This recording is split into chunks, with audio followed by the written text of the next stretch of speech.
हामी मानव, हामी को त मानव, हामी मानिस भएर धरतीमा जन्म्यौं। आमाको कोखबाट होइन र, आमाको कोखबाट। कति महिना कोखमा बसेर? कहिले कहीँ थोरै घटी बढी होला। र आमा बाबाको कारणले गर्दा हामी यहाँ छौँ। म छु, आज सर हुनुहुन्छ, गुरु गुरुआमाहरू हुनुहुन्छ। आमा बाबाले नै हामीलाई धरतीमा टेकाउनु भयो पाइला, र हामी आमा बाबाको सपना पूरा गर्नका निमित्त रात दिन मेहनत गरिराखेका छौँ, होइन र? हामी पढ्दैछौँ। सबैभन्दा ठूलो कुरा जीवनमा प्राप्त गर्नुपर्ने कुरा भाइ बहिनीहरू हो आत्मविश्वास। के हो त? अलि जोडले भन्नु त। त्यो आत्मविश्वास भनेको के हो त? आफैले आफूलाई के गर्नु? आफैले आफैलाई विश्वास गर्नु। Good, believe yourself. अब मलाई विश्वास गर्न के गर्नुपर्छ? मसँग मेरो विश्वास हजुरहरूसँग आज पहिलो पटक भेट भएको छ। यो बाटोमा म धेरै हिँड्दैन, एकपटक हिँडेको मलाई याद छ है। र यो विद्यालयमा, यो पवित्र भूमिमा, सरस्वतीको मन्दिरमा आज म प्रवेश गर्न पाएँ, धेरै खुसी लाग्यो। र आफूले आफूलाई विश्वास गर्नु सबैभन्दा ठुलो कुरा हो। मलाई विश्वास गरेँ र यो विद्यालयभित्र श्री नेपाल राष्ट्रिय मावि गोरियानाको यो प्राङ्गणभित्र म प्रवेश गरेँ। यहाँहरूले, गुरु गुरुआमाहरूले, हेड सरले मलाई विश्वास गर्नुभयो, मैले पनि विश्वास गरेँ।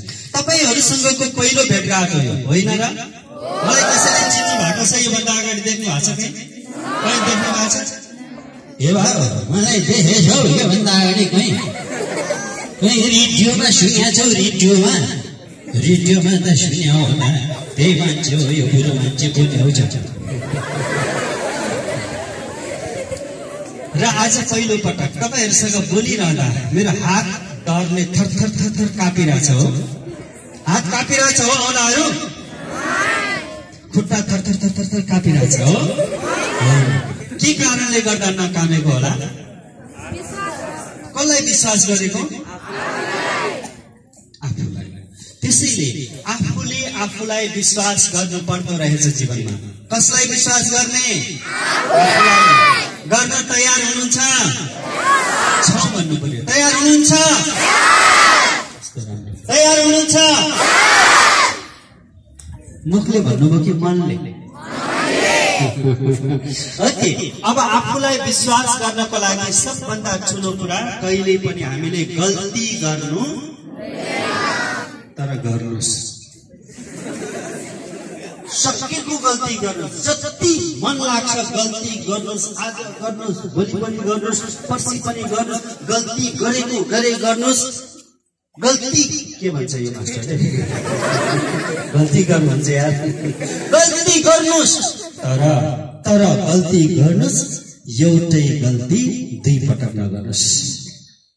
गल्ती जति सक्नुहुन्छ गर्नुहोस्, तर एउटै गल्ती दुई पटक नगर्नुहोस्। गल्तीबाट सिक्दै जानुहोस्, गल्ती नदोहोऱ्याउनुहोस्, र गल्तीबाट हामी सिक्दै अगाडि बढ्दै जाउँ, महान व्यक्ति बन्न सक्छौँ। ठिक छ? र हामी जन्म्यौं, आमाको कोखबाट जन्म्यौं, थाहा छ नि? जन्मिँदाखेरि तपाईँ हाँस्दै जन्मिनु भएको हो? हाँस्दै जन्मिनु भएको? के गर्दै रुँदै जन्मिनु भएको अरे? थाहा रहेछ मलाई थाहा रहेछ, रुँदै जन्मिनु भएको। कहिले? भर्खरै हो? उहाँ कसरी रुनु भएको थियो? म रोइदिए? म कसरी रुनु भएको? कास्टो कुरा गर्छ नै। ए शिव सर के भन्छ नि, लो रोइदिए रे। यसरी रुनु भएको थियो। के नाम हजुरको? भूमिका के? भूमिका निरौला। जन्मिँदाखेरि यसरी रौला।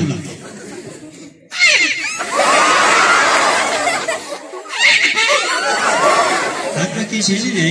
के छ? घरमा गएर प्र्याक्टिस गर्नु है। भूमिका कसरी रुनु भएको?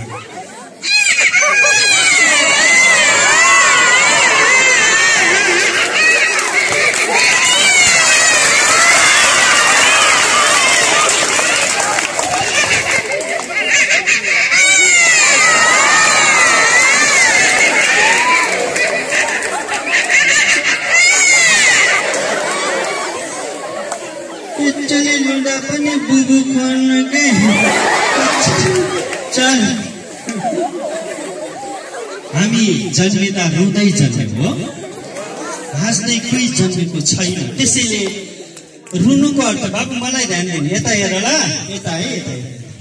रुनुको अर्थ के? अब तिमी संसारमा दुःख पाउन आएको, संसारमा तिमी अब संघर्ष गर्न आएको हो, तिमी अब जीवनमा खुसी भन्दा पनि धेरै दुखी हुन आएको हो, हाँस्नु भन्दा पनि धेरै आँसु बगाउन आएको हो। सुन्दै हुनुहुन्छ मेरो कुरा? कतिजनाले सुन्दै हुनुहुन्छ? हात उठाइदिनुहोस् त, कतिजनाले सुन्दै हुनुहुन्छ? सबैले सुन्नु भएको छ, ध्यान दिएर सुन्नु भएको छ। अब हृदय जन्मिनुको अर्थ तिमी दुःख पाउन जन्मेको, संघर्ष गर्न जन्मेको। Life is full of struggle, जीवनमा पुरै सङ्घर्षमय छ यो जिन्दगी। यहाँ सदगुरुआमाहरूले कति सङ्घर्ष गरिराख्नु भएको छ हजुरहरूलाई मानव बनाउन, हामीलाई मानव बनाउन। जन्मिँदा मान्छे त भयो, मान्छे र मानवमा फरक छ नि, म्यान एन्ड ह्युमनमा फरक छ। मानवमा के हुन्छ? दया, माया, स्नेह, प्रेम, करुणा, होइन? यो सबै मानवमा हुन्छ, मान्छेमा हुँदैन है। त्यसैले हामीलाई पशुबाट मानव बनाइराख्नु भएको छ गुरुआमाहरूले, अन्धकारबाट उज्यालोतर्फ लाँदै हुनुहुन्छ। त्यसैले त भनिन्छ नि है, गुरुर ब्रह्मा गुरुर विष्णु। थाहा छ, सुन्नुभएको छ? अखण्ड मण्डलाकारं व्याप्तं येन चराचरं तत्पदं दर्शितं येन तस्मै श्री गुरवे नमः।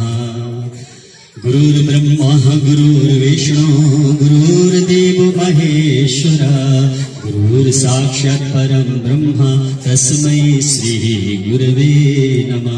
यता घाम भयो भने यता आउन सक्नुहुन्छ है, यता छाया छ, यहाँनिर आउनु खाली ठाउँ छ है।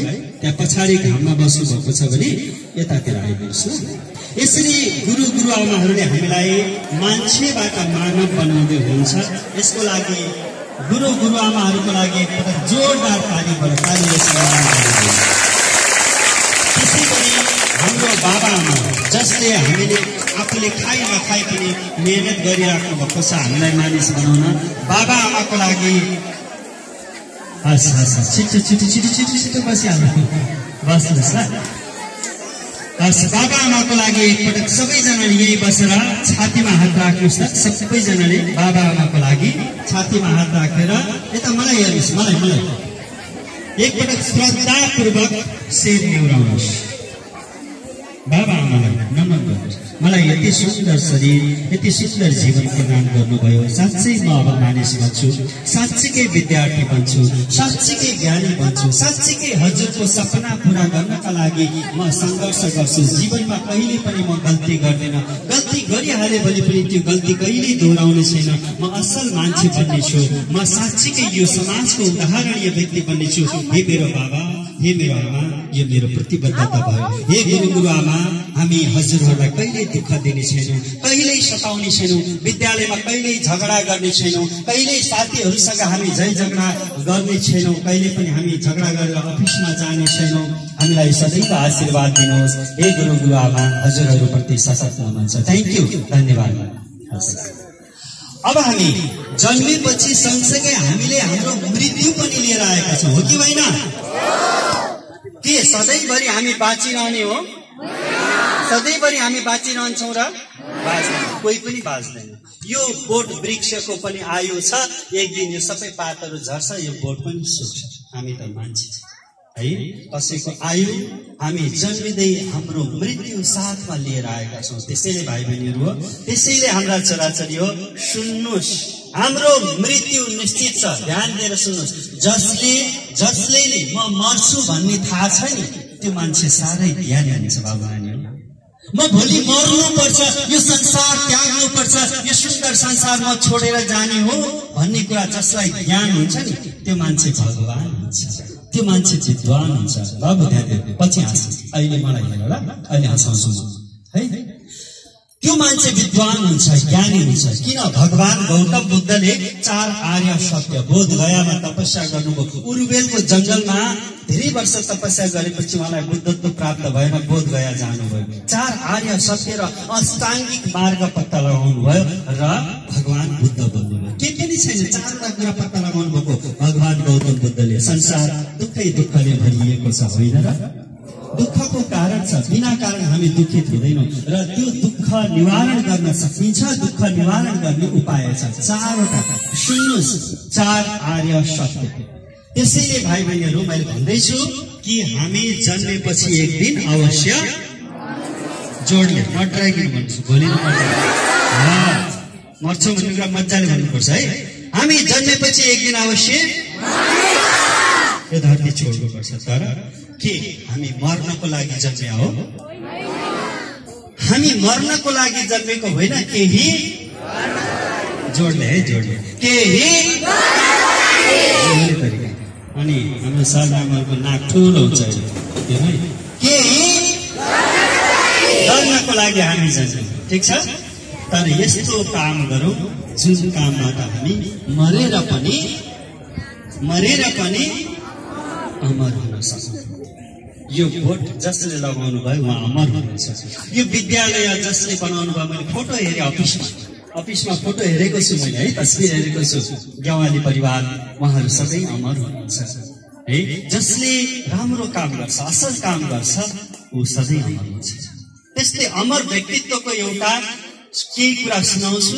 जसले चिन्नुहुन्छ उहाँले हात उठाउनुहोस्। तपाईँलाई पुरस्कारको व्यवस्था छ है, पुरस्कारको व्यवस्था छ, हात उठाउनु पर्छ। मैले भनिसकेपछि यहाँ क्वेसन सोध्छु अनि हात उठाउनु होला है। पृथ्वीतिर हेर मुना म पनि आउँछु, आँखामा आँसुलेर चिनो म भेट्न आउँछु। प्रेमको हिरा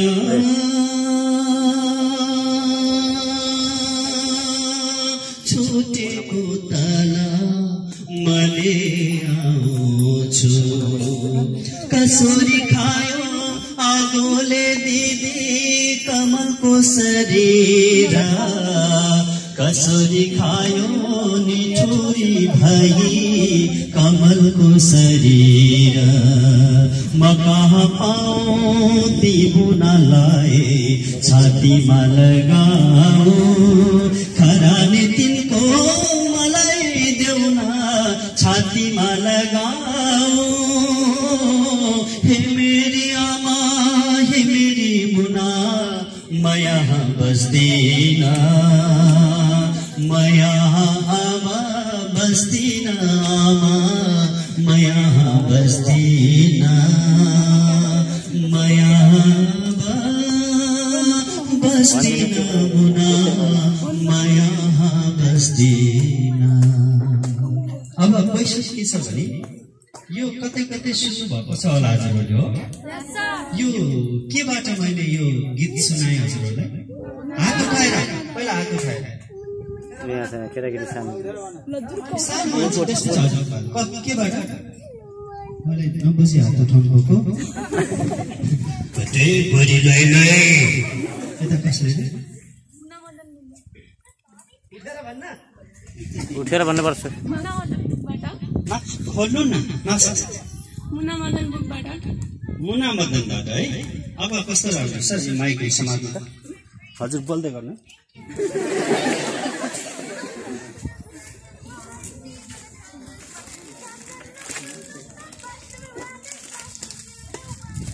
ताली बजाऊ सबैले। मुना मदन। अब फेरि हात उठाउनुहोस्। 1 2 3 जना अझै सरप्राइज है। मुना मदन फट हात उठाउने। कसले लेख्नु भएको? कता हो हात उठेको? हजुर यता पछाडि सर। ल सरहरूले डिक्लेयर गर्नुभयो। बाबु उठेर जोडले माइकमा भन्नु। लक्ष्मी प्रसाद देवकोटा। अरू कोही कसै हात उठाउनु भएको? ल सर नामहरू हेर्नु है, हेर्नु है। अरू हात उठाउनु भएको थियो। लक्ष्मी प्रसाद देवकोटा यताबाट आयो। अरू आन्सर?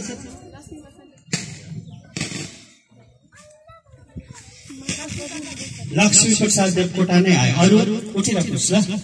अरू अरू अरू अरू अरू आउनु पर्यो एकदम। गोडियानाको नाम राख्नु पर्यो नि।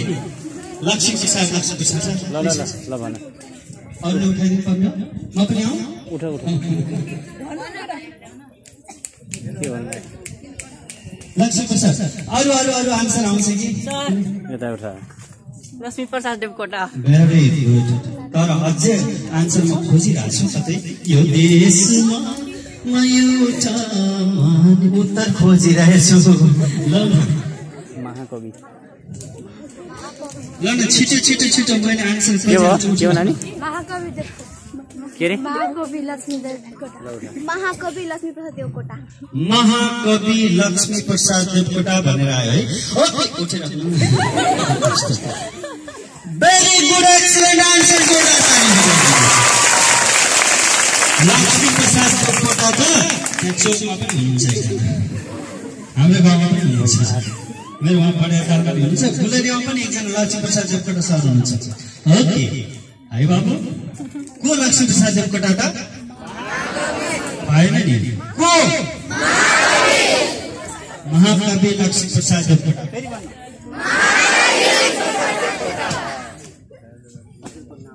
Sanjita Pariyar Sanjita Pariyar class section 10B 10B संजीताको लागि जोरदार ताली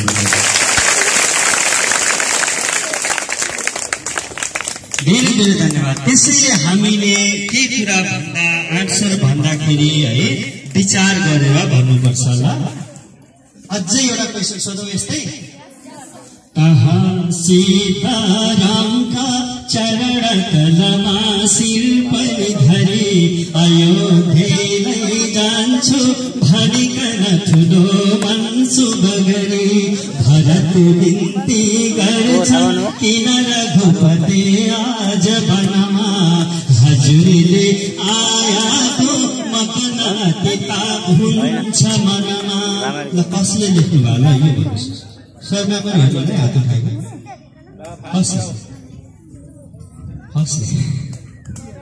फेरि शिव प्रसाद कोइराला नहुनु होला म दिन्न पुरस्कार दिन्न म गाडी सर हेर्नु न त्यसले मलाई हेरिरहेको छ ल भन्नु त यो कसले लेख्नु भयो कहाँ सीता आदिकवि भानुभक्त चाँडै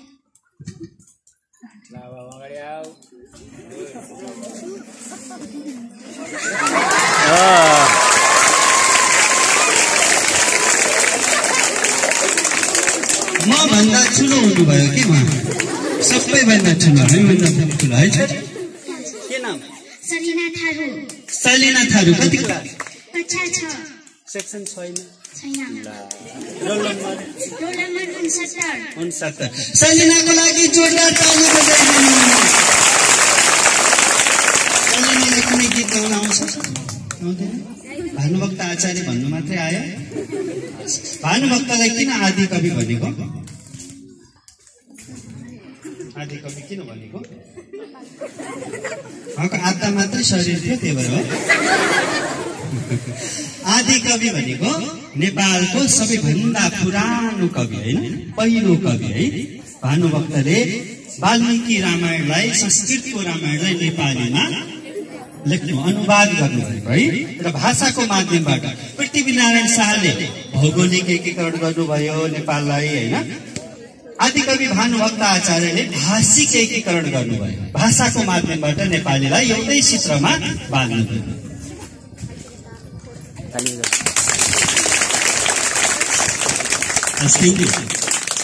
ओके अब लक्ष्मी प्रसाद देवकोटा कहिल्यै मर्नुहुन्न राइट आदिकवि भानुभक्त आचार्य कहिल्यै मर्नु भएको छैन उहाँको नामको अगाडि स्वर्गीय भनेर लेखेको देख्नु भएको छ तपाईले भरतराज पन्तको कविता पढ्नुभयो नि भर्खरै क्लास 10 मा 10 मा यहाँ लेख्नु भएको छ नेपाली नेपाली छ एकजना दौडेर ल्याउनुहोस् नेपाली पुस्तक ल्याइदिनु त नजिकै यहाँ यही सेक्सनको कोही हुनुहुन्छ कक्षा 10 नेपाली पुस्तक लिएर आउनु सबैलाई जान्छ मन लागेको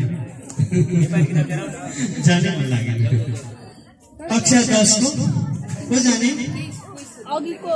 पुरस्कार दिनु पर्छ जस्तो लाग्यो 10 कक्षा को छ को जाने एकजना जान नि थ्यांक यू यहाँ पुग्यो भन्ने बेला आइसक्यो